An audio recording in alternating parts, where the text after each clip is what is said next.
सारे कवि यही शिकायत कर रहे हैं कि तालियां कम आ रही हैं, कुछ लोग ताली बजा रहे हैं, कुछ लोग नहीं बजा रहे हैं। मैं एक बार बहुत विनम्रता से निवेदन करना चाहता हूं, क्योंकि पलामू को मैंने जिस रंग में देखा है, पलामू के लोग बहुत जिंदा दिल लोग हैं और बहुत अच्छे से कविता सुनते हैं और उसका रिस्पांस भी बहुत अच्छा आता है। इन कवियों की गलतफहमी दूर करने के लिए एक बार मैं चाहता हूं कि पूरा का पूरा सदन जरा जोरदार ताली बजा करके एहसास कर दे। दीदी अभी भी आप नहीं बजा रहे, तो बगल वाले भाई साहब को बोल दो आप ही बजाओ। बहुत अच्छा, बहुत बढ़िया आप लोग सुन रहे हैं। तालियां हालांकि कम आ रही हैं, कहीं बज रही हैं, कहीं नहीं बज रही, लेकिन उससे कोई दिक्कत नहीं, आप पूरे मन से सुन रहे हो, यह बात मैं मानता हूं। मंत्री जी, मेरे साथ बड़ी दिक्कत है। करीबन 7-8 साल पहले जब मैंने कवि सम्मेलन शुरू किया, तो एक पहले कवि सम्मेलन में जब गया तो मुझे 2100 रुपए का लिफाफा मिला। मैंने लिफाफा खोल के देखा, उसके बाद में मैंने तय कर लिया कि इस लिफाफे का 1 भी रुपया अपने ऊपर खर्चा नहीं करूंगा, इससे 2 गरीब बच्चों का पालन पोषण करूंगा।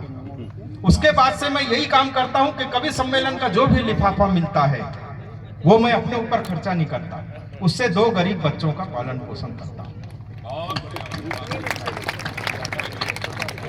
हालांकि वो 2 गरीब बच्चे मेरे खुद के ही हैं। खुद के ही बच्चे जब गरीब हो तो बाहर गरीब ढूंढने क्या जाना, फालतू में टेंशन ले लेते। इस कार्यक्रम के लिए आना था, दिलीप जी ने कह दिया था, पहले 29 तारीख की डेट थी तो 29 तारीख की छुट्टी मिल गई थी जैसे तैसे। उसके बाद में डेट चेंज हो गई, अब 31 तारीख को आना है। तो मेरे साहब ने ठान लिया कि बोले आज इसको छुट्टी देना ही नहीं है, और मैं भी ठान के गया कि मंत्री जी के कार्यक्रम में जाना है, कैसे भी करके छुट्टी लेना है। जैसे ही मैं अंदर गया उसने फंसा दिया, बोले एक सवाल का सही सही जवाब देगा तो छुट्टी मिलेगी। उनने सवाल पूछा, बोले कटप्पा ने बाहुबली को क्यों मारा। मैं फंस गया, मैंने कहा यार छुट्टी तो चाहिए। मैंने दिमाग लगाया, मैंने कहा सर ऐसा है कि कटप्पा बाहुबली के पास 2 दिन की छुट्टी मांगने के लिए गया था, बाहुबली ने छुट्टी नहीं दी तो कटप्पा ने टिका दिया। ये सारे मामले होते हैं, हंसी ठहाके बहुत। आपने मैं कुछ व्यंग की पंक्तियां आपको सुनाने का मेरा मन है। बहुत देर से बात चल रही है, राजनीति के लोग भी यहाँ पर बैठे हैं, नेता नेता नेता नेता। मैं एक छोटी सी परिभाषा आपको देना चाहता हूँ कि नेता किसे कहते हैं। एक छोटे से बच्चे ने मुझसे पूछ लिया कि अंकल नेता किसे कहते हैं। बच्चे की जिज्ञासा शांत करने के लिए मैंने भी कह दिया कि बेटा जो चुनाव जीत के आता है या पार्टी जिसे अपना मुखिया मान लेती है वो नेता होता है। और तब मुझे एक घटना याद आती है कि एक बार मैं अपने मित्र के यहाँ चला गया, वो अपने सफेद बाल काले कर रहा था। उसका 10 साल का लड़का बाप की नकल करने लगा, अपने काले बाल सफेद करने लगा। बाप को टेंशन हो गया, बाप ने उसको डांटा, बोले नालायक, मैं अपने सफेद बाल काले कर रहा हूं, ये बात तो समझ में आती है, लेकिन तू अपने काले बाल क्यों सफेद कर रहा है। उस बच्चे ने बहुत प्यारा सा जवाब दिया। उस बच्चे ने कहा कि बापू, बाल सफेद करना मेरी मजबूरी है, क्योंकि घर में एक बुजुर्ग आदमी का होना बहुत जरूरी है। तब निवेदन करना चाहता हूं कि एक बच्चे ने मुझसे पूछा, अंकल नेता किसे कहते हैं। बच्चे की जिज्ञासा शांत करने के लिए मैंने भी कह दिया कि बेटा जो चुनाव जीत के आता है या पार्टी जिसे अपना मुखिया मान लेती है वो नेता होता है। बच्चा बोला, अंकल आप गलत कह रहे हैं, अंकल आप गलत कह रहे हैं। नेता तो सिर्फ एक था जो हंसते हंसते इस देश के लिए मर गया, हम सबके दामन को आजादी की खुशियों से भर गया। उसमें गजब की हिम्मत और गजब का जोश था, उसका नाम नेताजी सुभाष चंद्र बोस। उसका नाम नेताजी सुभाष चंद्र बोस था।